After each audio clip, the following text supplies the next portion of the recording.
Okay, you can begin. Okay. Good afternoon, everyone. My name is Kimberly Rajkumar, and my colleagues that will be presenting today as well are Simon Abdullah and Angelo Hernandez, who's currently absent. We'll be presenting on courage and moral leadership today. Next. I'd like to start with a quote by Winston Churchill, which stated, "Courage is what it takes to stand up and speak. Courage is also what it takes to sit down and listen." Today we're going to talk about a special kind of leadership, one that requires moral courage. Courage that makes you act not just for yourself, but for the greater good, even when there's a personal cost. In our world today, we often hear about leaders in terms of status and success or power.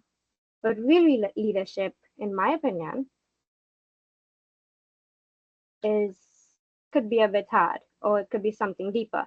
It's about doing what is right even when it's difficult. It's about making choices that align with ethical values even when those choices may come at a personal price. Today, we're going to explore how that leadership plays a vital role in morality. Next slide, please.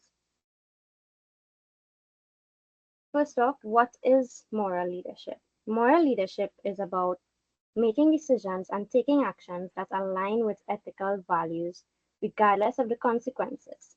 Its ability to do what's right, not just what's easy or convenient. Moral leadership is rooted with three core principles: empathy, responsibility, and integrity.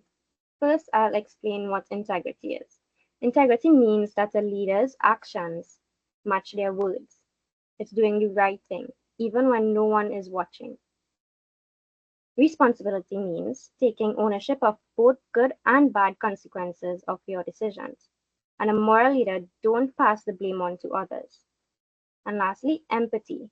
Empathy is about understanding the impact of decisions you have on other people, and it's putting yourself in someone else's shoes and leading with compassion. Leadership isn't just about results or outcomes. It's about the way we treat others and the example we set. True leadership is acting in accordance with ethical principles, even when the path is difficult or unpopular. Next slide, please. Here we have a case study. I will share with you the story of General Eric Shinseki, a man who demonstrated moral courage in a very public and consequential way. Here I have a picture of him if no one knows who he is. In February 2003, General Shinseki, a four-star general and chief of staff of the U.S. Army, testified before the U.S. Senate about the war in Iraq. He warned that it would take several 100,000 troops to maintain peace after the conflict.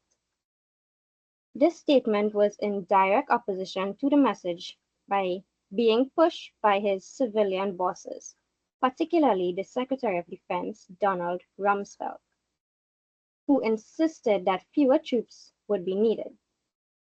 General Shinseki could have chosen to say what his superiors wanted to hear. It would have saved him a lot of trouble. Instead, he spoke the truth based on his military experience. He knew the risk involved in going against the party line, and indeed he faced immediate retaliation. He was publicly criticized, and his replacement was announced more than a year before his term was supposed to end. Despite this, General Shinseki stood by his testimony because he felt it was his duty to the soldiers who would be sent to war. He knew that without enough manpower, many lives would be at risk.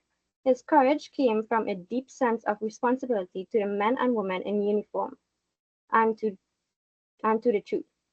Years later, history would show that Shinseki was right about the challenges of post-war Iraq. Shinseki's story shows us that moral courage is not about agreeing with the crowd or protecting your own skirt. It's about standing up for what's right, even when you know there will be consequences.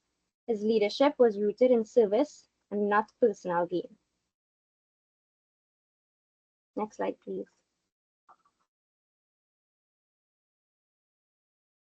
Okay. While Shinseki's example is inspiring, we also have seen many cases where leaders have failed to act with moral courage. In recent years, we've seen major corporate scandals. Enron, WorldCom, Arthur Andersen, all companies that were once household names because synonymous with greed and dishonesty. Leaders at these companies made decisions based on personal ambition and they failed to act in the best interest of their employees, customers, and their shareholders. Their actions led to collapse of their companies and the loss of trust from the public. In the political world, we've seen similar ethical failures, scandals, corruption, and misuse of power have led to a growing distrust in the leadership. In fact, a CBS poll found that 79% of Americans believe that questionable business practices were widespread and less than one-third believe that most CEOs are honest.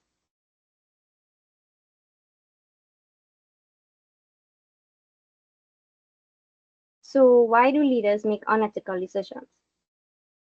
Often, it's not because they're inherently bad people.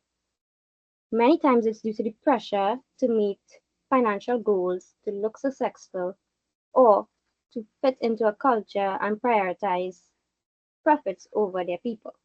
But leadership is about more than just results. It's about the process, how you achieve those results. Ethical leadership is about setting a standard of fairness, honesty, and accountability.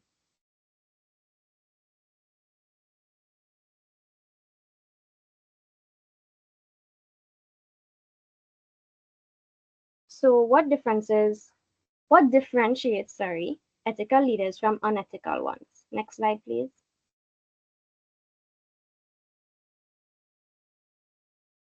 Okay, so here there's a table that I placed in this slide. Um, I'm actually not seeing it on the screen right now. 1 second.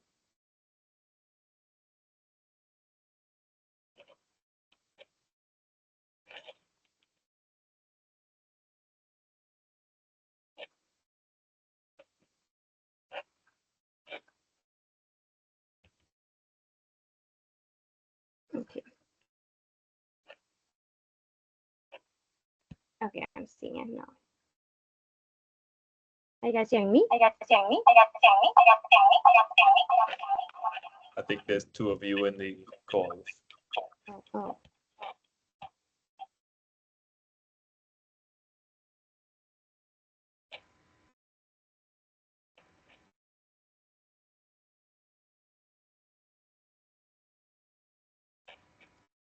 Okay, you guys hear me now? Sorry about that. Yeah, I'm there already. So here's the tables differentiating unethical versus ethical leaders. An unethical leader may be arrogant and self-serving, whereas an ethical leader would be humble. An unethical leader will promote self-interest rather than focusing on the greater good. Unethical leaders practice deception, rather than an ethical leader who would be honest and straightforward. Unethical leaders break agreements, whereas ethical leaders fulfills their commitment. Unethical leaders shifts their blame onto others, such as their employees or whoever their co-worker may be, whereas an ethical leader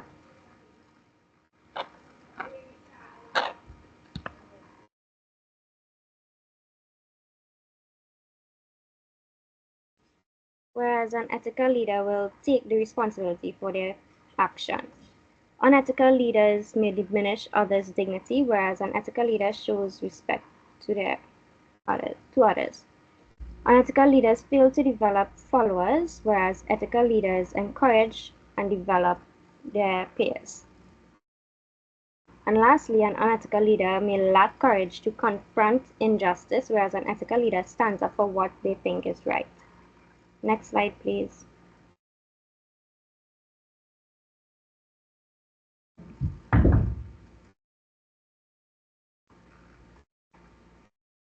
Okay, so here we have becoming a moral leader or developing moral courage in leadership. Now that we've seen both good and bad examples of leadership, can we develop moral courage in our own leadership roles? Firstly, I'll begin with self-reflection. We need to know our values and what we stand for. What lines will we never cross? As leaders, we should ask ourselves, are we acting in a way that aligns with our principles, even when no one is watching us? Second, we have what must model ethical behavior. People in organizations watch their leaders closely. If a leader is dishonest or cuts corners, employees will follow suit. But if a leader leads by example by being honest, transparent, and accountable, others will be inspired to do the same. Lastly, we must embrace the concept of servant leadership. Leaders like Jeffrey Schwartz, the CEO of Timberland, exemplifies this. Schwartz integrated service into the core of his company values, offering employees paid leave to pursue volunteer work and prioritizing justice and fairness in all business decisions. Leaders who serve others rather than focusing solely on their own gain create environments where ethical behavior can thrive. Leadership is more about achieving success. It's about lifting others up and creating an environment where everyone can succeed ethically and feel included. Next slide. Now So I'll pass on the presentation to Simon. thank you, Kimberly. All right, guys. So question for the class, if you all know, anybody may know who this individual is. And no is an appropriate answer as well. So feel free to say no as well. No. No. Okay. I get the point. So this is Raoul Wallenberg, and I'm using him as a perfect example of a moral leader. So he is considered a significant moral leader during the Nazi era because he climbed on top of a train heading to Auschwitz, Germany, that had a lot of, apologies for the noise, that was heading to Auschwitz, Germany. He then ignored orders from the soldiers, the Auschwitz soldiers, that told him to stop, and they even fired bullets at him. He then led a significant number of Jews away from the death camps by handing them fake Swedish passports and ordering them to walk to a caravan of cars marked in Swedish colors. And the soldiers apparently were so dumbfounded by his actions that they just let the cars with the Jews go. They just didn't even stop him because of what he did, Mr. Raoul Wallenberg did. So now we're going to discuss the personality characteristics of moral leaders with examples. So the first, we have ego strength. So ego strength, by definition, is a strong feeling of pride in your superiority to others. So Mr. Wallenberg would have felt a strong sense of ego strength during that period of time. And this, I believe, was a key driver in him taking the actions and doing everything that he did, such as being able to ignore bullets from soldiers and, orders from them, his authority commanding him to stop. And it is nearly impossible to ignore all of these things and being shot at if he was feeling an inferior feeling towards the soldiers that were on the train with him. Next, we have our self-confidence. This is a feeling of trust in one's own abilities, qualities, and judgments. As the textbooks has stated, Wallenberg had everything to lose and nothing to gain because of his ability to have a strong sense of self-belief that he was himself strong enough to take the risk of his entire life for the sake of several Jews demonstrates outstanding self-confidence. And lastly, his qualities to have a moral standard and that everything he witnessed during the Nazi era went against his belief and standards, resulting in him taking all the actions. All ties into his self-confidence. Lastly, his judgment, the ability to make considered decisions or come to sensible conclusions. So whether or not his decisions were sensible could be a matter of opinion. However, within his own rational thinking and decision making, to come to a conclusion to make such an extreme action is all referred to as his judgment. And therefore his as well as his self-confidence in a way. So now we're going to discuss the 3 levels of personal moral development. So level 1 is considered pre-conventional, follows the rules to avoid punishment, acts in own interest, blind obedience to authority for its own sake. So at this level, people still tend to possess an inflated ego, believe it or not. However, they have no interest in standing up against authority, as they are more interested in receiving awards for obeying rather than standing against what the law is doing, no matter how evil or unethical it may be. Level 2, we have our conventional. This lives up to expectations of others, fulfills duties and obligations of social system, upholds law. This level is different to the pre-conventional level in the sense that at the pre-conventional level, people would follow the rules no matter what the rules are. However, the people at the conventional level will still attempt to follow rules once they align with general expectations of good behavior defined by society. So this is an in-between of level 1 and level 3. And level 3 is post-conventional, follows internalized universal principles of justice and right, balances concern for self with concern for others and the common good, acts in an independent and ethical manner regardless of expectations of others. This, and yes, this could also be referred to as the principal level, but they're the same thing. This level of personal moral development, they are guided by an internalized collection of principles universally recognized as right or wrong. So now we're going to discuss servant leadership. So you may ask yourself, what is a leader's morals or responsibility towards others? Well, when discussing servant leadership, it quite literally means to honor and serve others in the most morally correct way possible. How is this done? It is done through the duty of leaders to inspire and encourage followers to use their potential to become leaders themselves, and it would be immoral to be in a leadership position and use your power to control and limit people. Not only would it be considered immoral, but it would go completely against the definition of servant leadership. So that being said, as it isn't to control and limit others to meet the expectations of the organization itself, it is to encourage and push others to grow, learn, and use their full potential. So later in the future, they could become leaders themselves.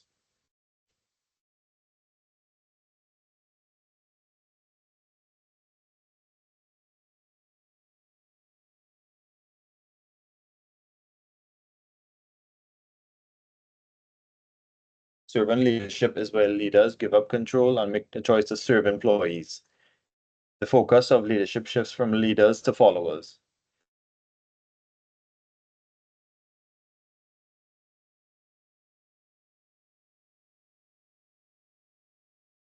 So now we're going to discuss authoritarian management. In this type of management, leaders determine what goals are to be achieved and what strategies are to be used to achieve them. Organizational stability and efficiency are most important to the organization and followers.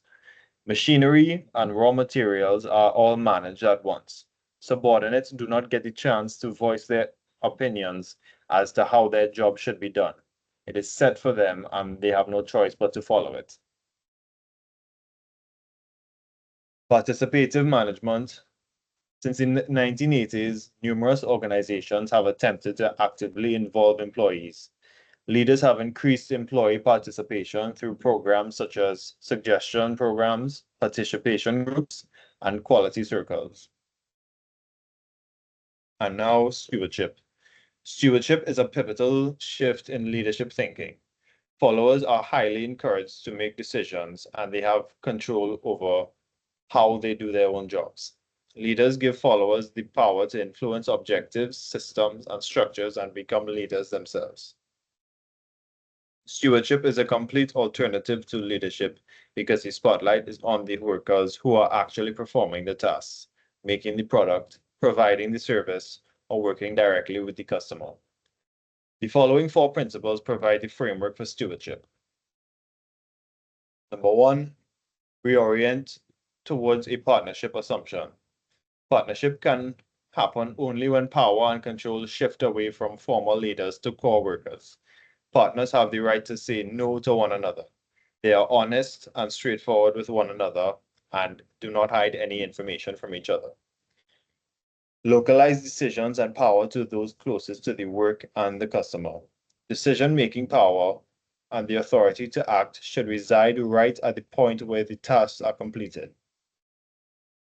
Number three, recognize and reward the value of labor. The reward systems tie everyone's fortunes to the success of the enterprise. Stewardships involve the redistribution of wealth by designing compensation so that core workers can make significant earnings when they make exceptional contributions. And number four, expect core work teams to build the organizations. Teams of workers who make up the core of the organization or divisions define goals and objectives, maintain controls, create a nurturing environment, and organize or reorganize themselves to respond to a changing environment and the marketplace. Right, so to continue on with servant leadership, this leadership is where the leader surpasses self-interest to serve the needs of others, as we've discussed. So another example is Robert Wood Johnson, who built the Johnson & Johnson company, has stated that it is the duty of the leader to be a servant to those responsible to him. And although Johnson has passed away over 30 years ago, his viewpoint of leadership is still relevant and is being applied now more than ever. The followers of a servant leader are supposed to grow and develop and gain materially and emotionally. Okay, so apologies. Robert Greenleaf, of the author of the book Servant Leadership, has four basic precepts in his servant leadership model. Number one, put service before self-interest. Servant leaders make a conscious choice to use their gifts in the cause of change and growth for other individuals and for the organization. The desire to help others should be higher or more significant than the desire to achieve formal leadership or to gain power and control over followers. Number two, listen first and affirm others. The servant leader is supposed to ask more questions than to give answers. This being said, the servant leader's greatest gifts to others is listening, understanding the problems that the followers are facing, and not only gaining their trust, but also affirming their confidence in them. Number three, inspire trust by being trustworthy. Servant leaders build trust by following through with what they say they will do, being completely honest with themselves and others.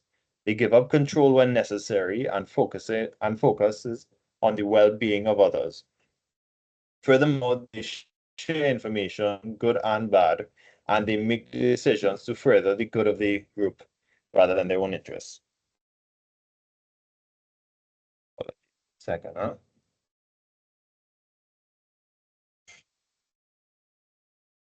Oh,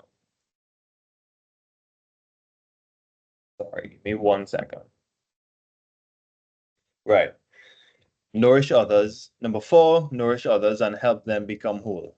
Servant leaders care about the spirits of their followers as well as their minds and bodies, as they believe in the unique potential of each individual to make their mark and have a positive impact on the world.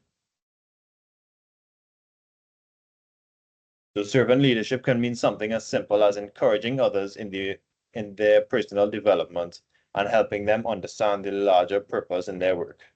The idea of servant leadership transcends the original idea of viewing followers as objects quite literally and expecting them to obey every single command given.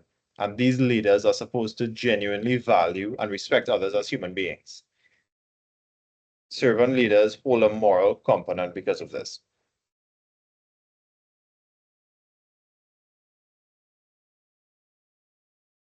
Leadership courage. Courage is a key aspect of leadership.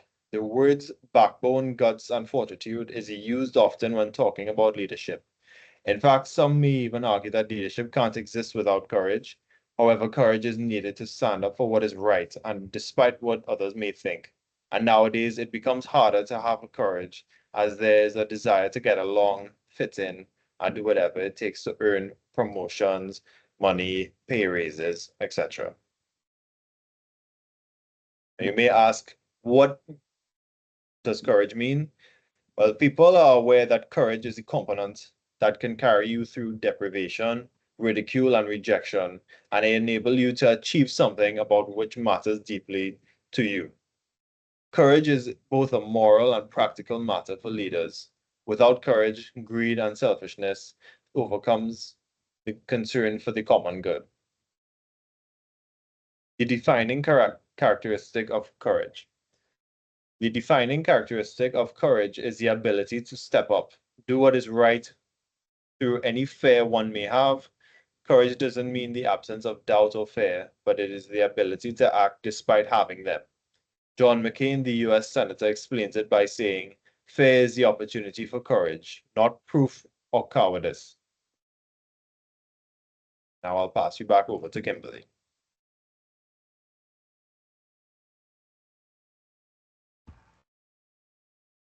Okay, thank you, Simon. Now we'll have acting like a moral leader requires courage. To practice moral leadership, leaders must understand themselves, recognize their strengths and weaknesses, stand by their beliefs, and often go against the norm.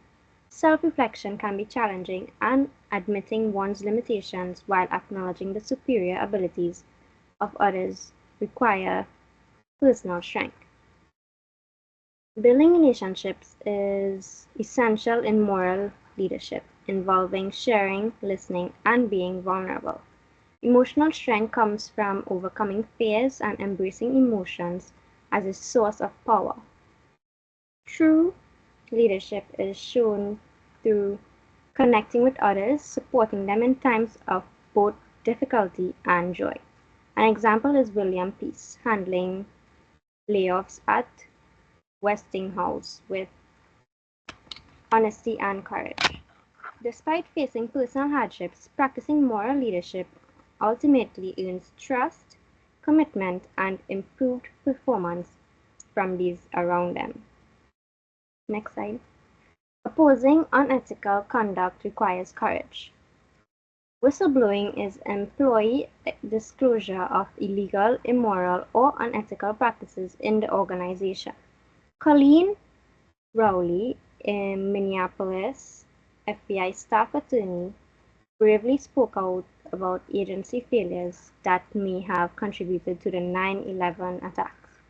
Despite risks like job loss and ostracization, whistleblowers like David Windhorser, the former controller of Train, report misconduct to uphold integrity. The 2002 Sarbanes-Oxley Act offers protection for whistleblowers, allowing them to seek compensation and reinstatement if wrongfully terminated. However, individuals like Windhauser may face further challenges upon returning to work. Companies are increasingly recognizing whistleblowing as beneficial, with some using reporting software for anonymous complaints. Sorry. This shift reflects a growing understanding that whistleblowing can enhance business ethics and accountability. Next slide. Finding personal courage. How can a leader overcome fear and take action despite risks? We all have the potential to act courageously by facing our fears that hold us back, by committing to beliefs, connecting with others, embracing failure, and channeling anger. Individuals can unlock their courage and strive towards their goals. I'll pass you back on to Simon now. Thank you, Kimberly. Belief in our higher purpose. Courage is readily found when fighting for deeply held beliefs. Leaders with strong emotional ties to a greater vision exhibit courage despite fear. In 1968, Eleanor Josatis established Focus, Hope in Detroit to address hunger among pregnant women and children, recognizing hunger as a symptom of larger issues. She expanded the organization to promote civil rights and bridge social divides. Despite receiving hate mail, threats, and violence, Josatis remains resolute in her mission. Similarly, Lawrence Fish, the CEO of Citizens Bank, prioritizes a higher vision over mere profit. His community-focused approach has made the bank a major player in the industry, showcasing how courage in business stems from a commitment to doing good. Drawing strength from others. Caring for others and receiving support is a powerful source of courage in a chaotic world. Love plays a key role in courage as it enables sacrifice, such as a parent risking their life for their child. Leaders who genuinely care for their team are willing to take risks to help them grow and succeed. Having support from others also boosts courage, with the best leaders not hesitating to learn on their team when needed. Being part of a supportive organization or having a loving family reduces fear of failure and encourages risk taking.